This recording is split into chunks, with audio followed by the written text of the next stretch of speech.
Estamos começando agora mais um programa Contra Capa, que é esse nosso encontro semanal em que a gente fala aqui sobre literatura mineira, e a gente fala sobre como os nossos mineiros estão produzindo, o que eles estão produzindo, o que eles estão fazendo.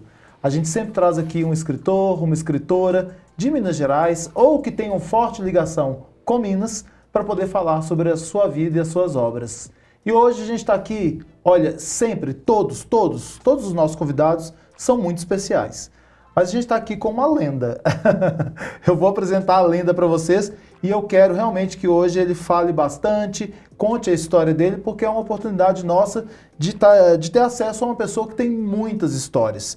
Hoje nós vamos conversar com o quadrinista e produtor de vídeos, o escritor Lacarmélio Alfeu de Araújo. Eu vou perguntar para ele se é esse nome mesmo, direitinho, mas muitos de vocês vão conhecê-lo como Celton, o Celton da revista. Celton, realmente é uma alegria muito grande ter você aqui nesse espaço para conversar com a gente e contar um pouquinho da sua história. Seja bem-vindo, viu? Um prazer enorme, tio Flávio, um prazer enorme saber que você está me vendo aí também, viu, rapaz, moço e tudo mais. Obrigado pela atenção. E vamos nessa. Bora lá! Antes da gente começar, eu vou falar para vocês onde vocês podem nos assistir ou nos ouvir. Você pode acompanhar esses nossos programas do Contra Capa no jornal, no portal do Jornal Hoje em Dia, que é publicado toda quinta-feira às 19 horas. Então vai lá no portal do Jornal Hoje em Dia que você pode nos assistir. Mas também quinta-feira, 19 horas, na TV Promove, canal 12 da Claro TV. E a gente também está na rádio web do Hoje em Dia e nas rádios Alvorada FM, Difusora AM de Salinas, na Gorutubana de Janaúba, na Rádio Cidade FM de Corinto e na Rádio Eldorado de Sete Lagoas. Bom, Lacarmélio Alfeu de Araújo, é Alfeu mesmo que fala? É, Alfeu. Uhum. É um quadrinista de rua da cidade de Belo Horizonte, também conhecido pelo nome do seu mais famoso personagem. As pessoas às vezes até confundem se ele chama Celton, e as pessoas que não conhecem o personagem têm quase certeza que ele chama Celton. Visto frequentemente pelos sinais da cidade, com sua moto e sua grande placa amarela com dizeres "Leia Celton". Lacarmélio é uma lenda. Isso aqui, olha, eu falei no início, mas eu peguei isso aqui lá da internet, do Wikipedia. E eles mesmos falam, né? É uma lenda e uma personalidade de Belo Horizonte. Homenageado em diversos festivais. Ele também tem a sua principal obra, que é a revista Celton. E agora está se dedicando a uma outra coisa que vai nos contar também. Então a gente vai começar esse assunto pedindo ao Celton da revista que nos conte como que o Celton surgiu, como que esse quadrinista surgiu, quantos anos de idade você tinha, por que você resolveu ir para a rua, por que a rua, sendo que você tem tanto dinheiro? Dinheiro eu? O pobre, cara, você olha pro pobre, olha só, o pobre de dinheiro, olha aqui a minha cara, gente, olha. Você tem, mas você é rico de criatividade, rico de alegria, rico de amigos, isso é uma riqueza grande, né? Ok. Eu comecei a fazer revistas em quadrinhos, a publicar em 1981, já tem mais de 40 anos. Antes de publicar, o que me motivou a fazer isso foi que eu sempre lia, claro, revistas em quadrinhos, Marvel, DC, mesmo outros Tarzan, Zorro, aquelas revistas da Ebal, Editora VEC, Editora Abril, Rio Gráfica. Eu lia isso tudo nos anos 60. Eu vi o lançamento do Homem-Aranha aqui no Brasil em 1969. Eu curtia Tarzan, a coleção Lança de Prata. A galera dos quadrinhos sabe muito bem esses nomes que eu estou falando aqui. Isso é bom. Porque você comunica bem com eles. Sim. A origem da minha paixão pela produção de revistas em quadrinhos está nesse meu gosto desde criança, quando eu morava em Itabirinha.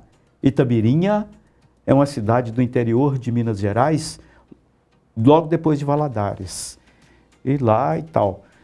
Aí a gente veio para Belo Horizonte, a nossa família, em 1972. Eu tinha 13 anos de idade. Inicialmente, eu vendia na rua mexerica, loteria, pastel, doce, etc. E trabalhei um bom tempo de engraxate no Parque Municipal. Eu andava com a caixinha e engraxava sapatos lá. Isso tudo, a rua, desde criança, isso aí foi a fundação para eu vir a ser o vendedor de revistas poucos anos depois, na década de 80. Como é que foi? Eu comecei primeiro em um pouco antes de 1970, eu era funcionário público do governo, eu trabalhava na Praça da Liberdade, Secretaria de Obras Públicas. Nossa, aquele prédio lindo que tem lá, né? Bem na esquininha ali, né? Sim, sim. Na Gonçalves Dias, isso, na Praça da Liberdade. Trabalhei ali e eu queria, na verdade, era trabalhar como desenhista de revistas em quadrinhos. Foi indo, depois de uns 2 para 3 anos no DAE, que era a empresa do governo, Departamento de Águas e Energia, eu pedi demissão de lá e fui atrás de editoras, São Paulo e Rio de Janeiro, essas editoras que eu citei aqui. Uhum. Não consegui nenhuma oportunidade, nem nada, mas eu já estava muito envolvido em produção de revistas em quadrinhos que eu vinha fazendo em casa. A minha adolescência toda eu passei fazendo revistas em quadrinhos em casa. Eu fiz assim, dezenas e dezenas de revistas em quadrinhos, fazia e guardava, fazia paixão. Como é que era o processo de desenho? Lápis, borracha, papel. E a reprodução? Não, eu fazia e guardava para mim, não era ainda, sua? Eu ainda não publicava. Entendi. Eu fazia por gostar. Você tinha e já era o Celton? Não. O personagem não, né? Quando eu criei Celton foi eu tinha por volta de 15 para 16 anos. Quando eu estava mais na influência de super-herói do que nunca, Marvel e DC. Então o Celton é um super-herói influenciado por essa galera. E as aventuras que eu fazia e guardava em casa, todos os personagens tinham nomes americanos. Eu sempre gostei de inglês, sempre, toda a vida, sabe? As músicas dos anos 60, Elvis Presley, Beatles, principalmente esses. Aquilo ali despertou em mim também o eu gostar, não é? Do inglês. E as revistas em quadrinhos também, tinha os originais. Qual era a principal editora, na minha visão, de quadrinhos do Brasil? A Ebal. Para quem é da galera dos quadrinhos sabe, a editora que foi mesmo a precursora dos quadrinhos de super-heróis no Brasil foi a Ebal, sim, Editora Brasil América Limitada, lá no bairro São Cristóvão, Rio de Janeiro. Eu falo isso porque eu visitei lá muitas vezes, muitas vezes que eu ia. Eu ia nessas editoras todas. E a Ebal é que lançava isso, ela já lançava quadrinhos, já tinha muito tempo. Depois, na década de 60, surgiu o Marvel, etc. Então, assim, isso tudo, vez ou outra, eu conseguia pôr a mão num original em inglês dos super-heróis Marvel. Lá, as revistas da Marvel são de Nova York. Vez ou outra eu conseguia ver um em inglês, aí eu pegava aqueles livros de inglês, dicionário, ficava ali traduzindo. Ou seja, é uma paixão paixão de raiz, toda. E é isso. Faz outra pergunta aí que eu falo não, muito. você falou que pode te cortar, não vou te cortar em momento algum, tá? Às vezes é que vem uma curiosidade aqui, aí eu te corto sem querer, mas eu vou deixar você falar bastante mesmo. E aí você então lá saiu largou o emprego e aí você começou a desenhar. Não, eu já desenhava há já muitos desenhava anos, guardava, toda a vida. Eu saí do emprego para ir atrás de editoras. Não, publicar não, para ir atrás de editoras, que eu queria uma oportunidade. Não consegui, aí eu comecei a publicar por conta própria. Eu cheguei a registrar uma editora, inscrição estadual e tudo mais, pus nas bancas, fiz igual mandava o figurino. E como é que era essa publicação? Era publicação feita com... No caso, eu imprimi. Paguei mesmo? uma gráfica para imprimir. Foi em 1981. Paguei gráfica normal e pus nas bancas. E bancou a sua primeira edição lá. Sim.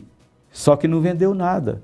Na hora que não vendeu nada, eu estava com aquele tanto de revista e o dinheiro que acabou completamente. Eu ia ter que vender aquelas revistas de qualquer maneira.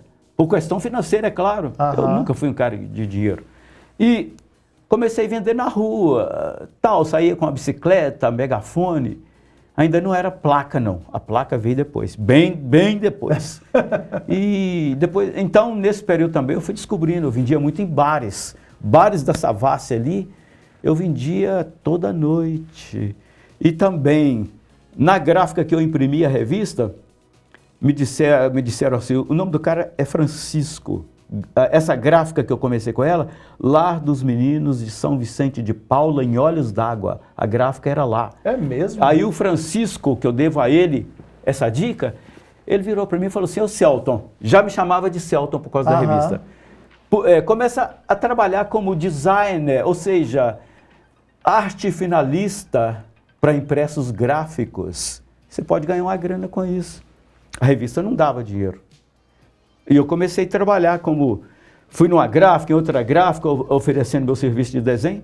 Aí eu descobri que eu desenhava um tanto meio fora do comum e consegui, foi muita gráfica que começou a me dar serviço. Aí eu aluguei uma sala na Avenida Amazonas, 885, e lá eu comecei a trabalhar para várias gráficas. Eu juntei alguns amigos, montei uma equipe para serviços de gráfica. Trabalhei lá um bom tempo, muito tempo mesmo. E fazia revista e publicava e vendia em bares. Ainda não era na rua com a placa. Sei. Vendia em bares. E a receptividade era boa nos bares? Boa, muito boa até. Eu legal. Adorava contato com a galera. Nossa, era bom demais. E era sempre tinha um preço ou as pessoas davam o que eles queriam? Não, eu tinha um preço. Tinha um preço, né? Sempre, o meu preço sempre era barato. Eu sei que era barato. Era e tal. Vendia, mas o que bancava mesmo a produção da revista era a minha profissão de arte finalista, lá na Avenida Amazonas. Lá, e trabalhei com isso. E aí eu entrei numa dívida com várias gráficas. Como assim? Eu imprimia a revista numa gráfica, fazia o acabamento em outra gráfica, imprimia a capa, a revista era preto e branco. Imprimia a capa colorida numa outra gráfica que tinha máquina de 4 cores, sabe? Offset e tal. E aí... Na hora de eu pagar a gráfica, o cara virava, ô Celto, me paga com desenho. E aí virou uma bola de neve. Eu nunca fui mesmo muito um belo administrador. Eu nunca fui um administrador de empresas, não tem tendência para isso. Naquele tempo eu não sabia disso. Hoje eu sei. É engraçado, cara. Depois de uns anos, quando você cai e fala assim, eu sou bom nisso, eu sou ruim nisso. Isso é muito importante. Você saber qual que é e qual que não é na sua vida. E aí foi, cara. E... eu comecei a dever muitas gráficas, chegou num ponto que a dívida ficou além do que eu podia. Foi quando, em 1990, eu falei, Nova York, vou para lá atrás dessa grana. E fui. Consegui o visto no Rio de Janeiro e vazei para Nova York. Mas sua ideia, o menino de Itabirinha? Itabirinha, o menino cidade. de Itabirinha chegou aqui vendendo, né, o que era permitido na rua. Aí de repente não, né? Nada de repente. Trabalhou numa empresa, largou esse emprego que era estável, né? Sim. E agora você foi para Nova York. Eu me lembro quando eu saí do emprego, as pessoas falaram, você é louco, você vai sair de um emprego que é garantido de futuro, um emprego do governo, aposentadoria garantida. Dentro de casa foi uma barra para eu enfrentar isso. Então eu falei, eu vou jogar isso para cima. Eu sei o que eu quero. Bicho, é bom demais quando você sabe o que você quer da vida. Quando você sabe qual é a sua. Isso é... As pessoas que sabem da própria identidade são pessoas que têm uma riqueza fora do comum. Não estou falando que você é rico. Quando a gente fala de riqueza, normalmente... Que não seja financeira. As pessoas associam riqueza com dinheiro. Sem experiência, Celso. Sem demagogia, o dinheiro é necessário. Lógico. Mas a identidade da gente... não tem nada pior do que você seguir a vida sem saber qual é a sua. E aí você chega em Nova York e fica lá por 6 meses. 2 meses primeiros eu trabalhei no jornal local em Queens. Queens é um bairro de Nova York, em Astoria, onde eu morava. Mas eu vi que não ia ser possível juntar o dinheiro ali, porque a despesa é cara. E tem um tal de green card lá, que se você não tiver o green card, você tem que trabalhar por um preço muito menor. 2 meses, não deu. Aí eu fui trabalhar como ajudante de garçom, bus boy, lá em Manhattan. Você já falava inglês? Não, falava aquele inglês de quem estuda em casa. Você lia muito, né? Mas não falava. Sim, inglês de livro, não existia internet, que com a internet hoje tem um boom para você estudar inglês ou qualquer outro assunto. Não existia isso. E o inglês escrito, que eu escrevia, eu sabia ler, pá, mas a pronúncia, bicho. Na hora que você vai falar com um cara, um nativo, ele fala normal, mas a gente não entende, não. Se ele escrever, a gente entende. Mas se ele falar, a gente não entende. Você acha que entende? Cai lá para você ver. e aí vai. E como é que você vê essa sua experiência lá em Nova York? Bom, o meu objetivo lá era conseguir o dinheiro para pagar a dívida aqui. Igual eu falei. Aí eu fui trabalhar como ajudante de garçom. Fiquei lá mais 2 meses. Faltavam agora 2 meses para vencer o visto. E eu tenho um lado em mim que eu sou muito honesto. Eu não gosto de nada ilegal. Não gosto. Bicho, eu não entro em furada, tá? Eu não entro em... Não precisa vir com vantagem disso, sedução disso. Eu não entro mesmo, tá? Então, assim, eu falei, eu não vou ficar aqui além dos 6 meses. Faltavam 2 meses. Só que pelo fato de eu morava em Queens, o fato de eu pegar metrô todo dia de Queens para Manhattan, ida e volta, eu ficava de olho naqueles caras tocando violão nos pontos. E aquilo me atraiu. Faltou 2 meses, eu fui no tudo ou nada. Comprei um violão, pedi demissão, comprei um violão, caixa de som e fui tocar nos pontos do metrô. Naturalmente fugindo de fiscal, porque é proibido, tá? Mas aí eu já tinha experiência disso aqui. E vendendo minhas coisas. E lá você tocava músicas... Inicialmente, música brasileira, o que não deu. Não deu nada. Eu pus um violão, a capa do violão para as pessoas jogar moedinha e tal. Não deu nada o primeiro dia, segundo dia. Tinha uma floricultura ou flora, onde eu morava, na parte de baixo do apartamento lá na rua. Eu conversava todo dia com a dona dessa flora, uma americana. Aí, no primeiro dia... Quando eu cheguei com o violão de tarde, ela, como é que foi? Falei, nada. Ela, mas como? Todo mundo. Segundo dia, nada. A gente ficou amigo. Como é que foi? Nada. Aí ela virou para mim e falou algo. Que música que você tocou? Falei, toquei as músicas brasileiras em geral, músicas que eu gosto. Toca aí, deixa eu ver. Toquei lá um Roberto Carlos, as músicas que eu tocava. Aí ela virou para mim e falou assim, você não sabe tocar nada em inglês, não? Falei, eu sei Beatles. Que eu sempre fui fanático por Beatles. Aí toquei para ela lá, ela falou, experimenta amanhã isso aí. Foi tiro e queda, bicho. Tocou Beatles, já a capa do violão. Better little girl like you, that I will know everything that you do, and I do, hey. E músicas assim, Elvis Presley também, eu tocava algumas. E as moedinhas começaram então a voar ali para cá. Aí nesses 2 meses finais, eu consegui o dinheiro que era o objetivo dos 6 meses. Que maravilha. O visto venceu e eu vim, paguei as contas, isso foi em 1990. Paguei as contas e ainda publiquei revista, mas durante mais 2 anos eu continuei com a sala. Quando eu fui para Nova York, um amigo meu, o José Moreira, ele ficou tomando conta da sala para mim. Sim, ele trabalhava comigo lá antes, cara muito bacana, eu devo muita obrigação a ele. E quando aí veio em 1992, quando surgiu a computação gráfica, que estava surgindo. Não era internet, era só o computador que estava dando as caras. E o computador foi chegando, e a profissão de desenhista à mão livre para arte final, não é para história em quadrinhos, para arte final, de gráfica, a profissão foi caindo. Todas as gráficas queriam a modinha da arte final no computador. Aquilo ali eu dancei, foi quando eu... Falei, agora já era. Eu tive que parar com a sala e fechei e abri uma gráfica para mim. Comprei uma maquininha impressora pequenininha de mesa, abri uma grafiquinha e fui tentar a vida com gráfica. Fiquei uns 6 anos nisso, foi quando eu falei, agora não dá, eu não quero mexer com isso, com gráfica mais, desenhista para gráfica não dava. Mas eu queria continuar com a revista, igual eu falei, fiquei mais 6 anos trabalhando nessa área de gráfica. Já não era desenhista para gráfica, era gráfica mesmo em si. Fundo de quintal e tal.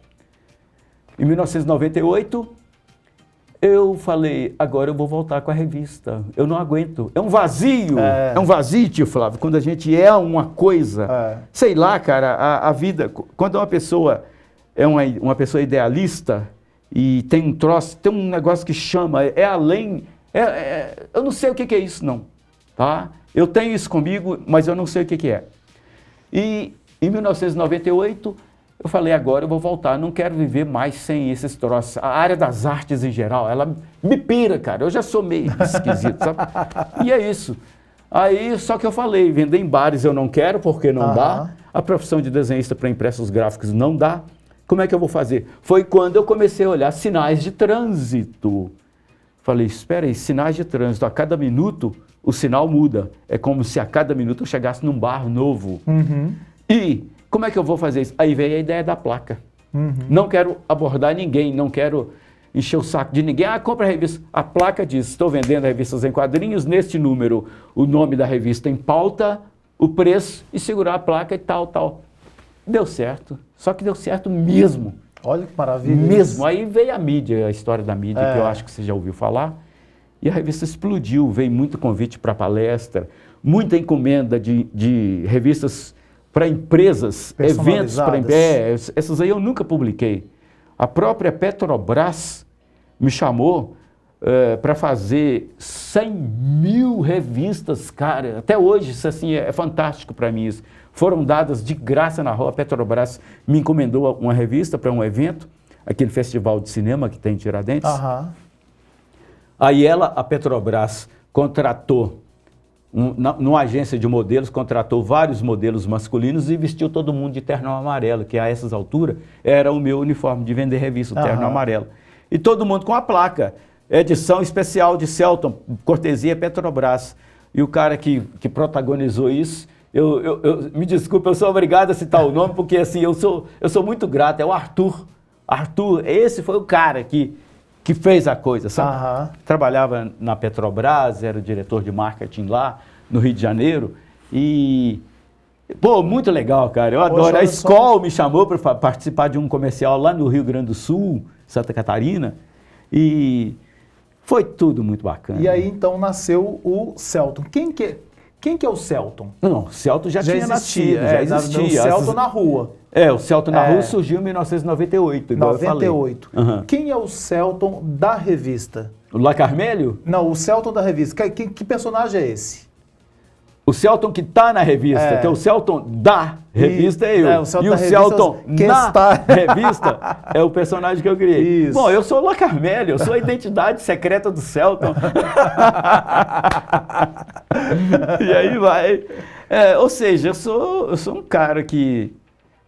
eu sei lá, cara. Eu estou em paz comigo. Hoje eu estou em paz comigo, tenho altos objetivos agora.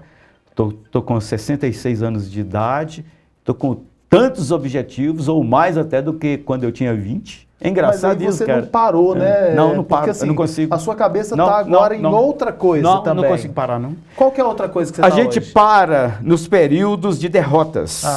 No período que eu fali, entre 2015 e 2019, cara, eu atravessei um período na minha vida que eu não sabia quem era eu. Eu me perdi. Eu passei por... Foi a fase da minha derrota, porque eu fiquei derrotado, eu comigo. Quando você tenta, você faz... Eu ia para São Paulo para vender revista, não vendia. Eu ia para o Rio de Janeiro. Eu me lembro várias vezes voltando na minha motinha, eu ando numa motinha velha, até hoje é a mesma. Pela BR, eu voltando assim, como é que eu vou fazer? Eu vou chegar em casa morrendo de vergonha, cara. Pô! Morrendo de vergonha, porque não vendia nada. Aí você chega em casa, o clima dentro de casa, você é um homem derrotado financeiramente, você não sabe como é que você vai fazer. Como é que você vai fazer? Você olha para você, cadê sua força? Acabou. Cara, eu passei por isso, foram 4 anos. Nossa, é uma... Eu passei por isso, foram 4 anos, chegou, eu me lembro em 2019.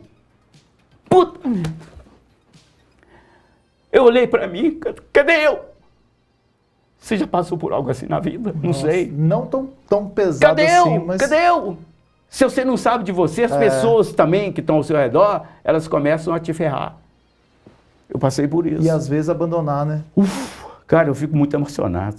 Mas vão recuperar aqui. Mas aí depois disso vem as outras ideias. Aí veio, eu lancei em 2020, quando eu não pude sair para vender revista de jeito nenhum por causa da pandemia. Aí eu lancei o primeiro vídeo em 3D, a viagem histórica em 3D é Curral del Rei, a origem de BH.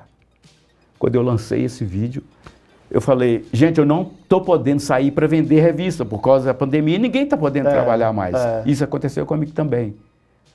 Se você gostar desse vídeo e quiser me dar um Pix, não era Pix ainda, quiser me dar qualquer trocadinho como se estivesse comprando uma revista de mim, aquilo ali surgiu uma grana que deu para eu pagar altas contas atrasadas. Olha só. Altas contas atrasadas. Não tinha Pix naquela época, não? Em 2020 veio a pandemia no começo do ano, o Pix veio ao final do ano. Tá. Foi ao final do ano. Eu já tinha lançado o primeiro vídeo 3D quando surgiu o Pix e eu comecei a vender a revista no ano seguinte, em 2021 mais ou menos, que veio a ideia de vender a revista com a placa assim, leve a revista fiado e pague depois no Pix. Pix segue na revista. Aí você tinha um preço também, continuando com o preço. Nesses dias era R$5 a revista. Mas agora você está com essa ideia da produção audiovisual, como é que é isso agora? Agora é produção, a ideia é essa. O fato, desde 2020 que eu já estou envolvido em produção 3D. E para fazer produção 3D das histórias de pesquisas de Belo Horizonte, é um tipo de roteiro diferente de revista em quadrinhos. É pesquisas reais sobre a história de BH. Esses são os temas dos meus vídeos. Só que esse que eu lancei na pandemia, Curral del Rey, em 3D, aí junto eu fui fazendo a cidade de Belo Horizonte em 3D, e de 2020, 2021 eu fui lançando vários vídeos de pesquisa e comecei a construir Belo Horizonte em 3D para esses vídeos. Aí veio surgindo a ideia que inicialmente eu falei, isso é impossível. Qual a ideia? Eu vou fazer as aventuras do Celton, os personagens em 3D, com o cenário de Belo Horizonte não gravado nos locais, mas em 3D, um Belo Horizonte artesanal em 3D. Não é inteligência artificial nem nada. É fazer cada item à mão em 3D. Tudo. Isso era o quê? Isso foi uns 5 anos atrás. E a ideia... Eu falava, mas isso é impossível, vou fazer a cidade toda em 3D, pelo menos dentro da Avenida do Contorno, que é a parte histórica de BH, que é Arão Reis da Comissão Construtora, você conhece essas histórias? Que ele idealizou. Busto dele lá no Parque Municipal. Sim, ele e tal. E eu teria que construir Belo Horizonte assim, só que demora e tal, mas eu não parei, eu continuei construindo aos poucos. Quando eu lançava um vídeo específico de um assunto, nos vídeos de pesquisas, eu tinha que fazer aquela parte de Belo Horizonte em 3D para contar aquela parte que eu estava pondo no vídeo. Só que foi juntando e tal, e eu tive muitos problemas de mapeamento. Nossa, o que eu aprendi sobre Belo Horizonte é igual uma coisa puxa a outra. Exemplo, 2 coisas. A Igreja da Boa Viagem, ali, Aimorés, Timbiras, Sergipe, Alagoas. A Igreja da Boa Viagem ali tinha a matriz da Boa Viagem em Curral del Rey.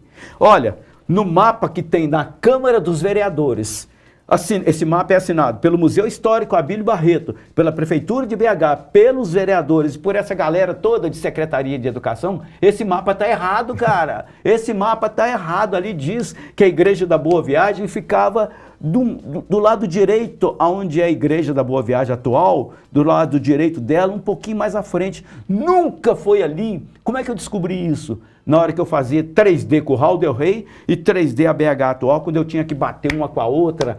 Cara, as fotos, eu uso sempre fotos antigas como referência e os mapas Google, que são assim, ultra precisos.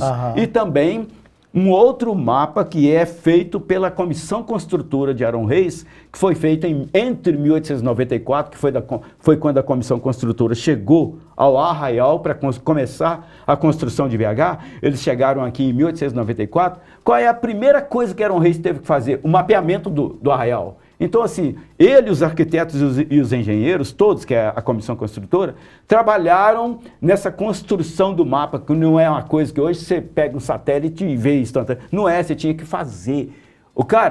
Eles fizeram um mapa que é incrível. Esse mapa eu uso ele como estudos e tudo mais. É um mapa em alta resolução, gigantesco, do Arraial todo, e todo o terreno ao redor do Arraial, tudo. E eu uso isso. Essa foi a primeira coisa que Aaron Reis teve que fazer, para depois partir para fazer o mapa de Belo Horizonte, que é o mapa usado, que depois foi modificado e tal. E qual foi a primeira coisa em termos físicos ali de construção? Qual foi a primeira coisa obrigatória naquele período de Aaron Reis? Foi a estrada de ferro que liga Sabará, em General Carneiro, até a Praça da Estação. Ou seja, a Praça da Estação, não a praça em si, mas a estação de trem chegando. Essa foi a primeira coisa construída em Belo Horizonte. Existe um, não vou falar briga, mas assim, é uma briga em bons termos, de qual que é o local que poderia ser considerado hoje como símbolo de Belo Horizonte. Aí vem a Igreja da Boa Viagem. A Igreja da Boa Viagem é o primeiro prédio e tal. Aí outros falam, não, é a Praça da Estação. Agora existe uma outra coisa aí. A Igreja da Boa Viagem atual é uma coisa. A matriz da Boa Viagem antiga que existia era outra. Agora, a construção nesse lance de igreja que existiu, que foi construída em Curral del Rei, no período da construção, essa tá até hoje aí. Qual que é? É a Capela do Rosário, Avenida Amazonas, Contamóios e São Paulo. É a Capela do Rosário, porque a Capela do Rosário existia em Curral del Rei, e para ser demolida, como todas as construções, todas as casas de Curral del Rei foram demolidas. Todas. Não vou entrar nesses papos aí de alguém que defende um lado da coisa, sabe que isso é muito comum. Mas todas as casas, de rico, de pobre, de todo mundo, foram demolidas. E a capela que existia, a Capela do Rosário, que eu vou até sair daqui agora que eu vou fotografar. Entre Timbiras e Guajajaras com Bahia e Álvares Cabral. Mas existe um marco que não sei quem colocou lá, que está provado que quem colocou isso lá não entende nada dessas coisas, está dizendo, está lá na esquina lá, em frente a um bar que tem lá, na própria esquina da Bahia com Timbiras. Tem um marco lá. Não era ali que ela ficava, não. A Capela do Rosário não ficava ali, não. Ela ficava mais ou menos no meio quarteirão da Bahia. Eu tenho certeza absoluta disso. Tá? Isso a gente não vê, né?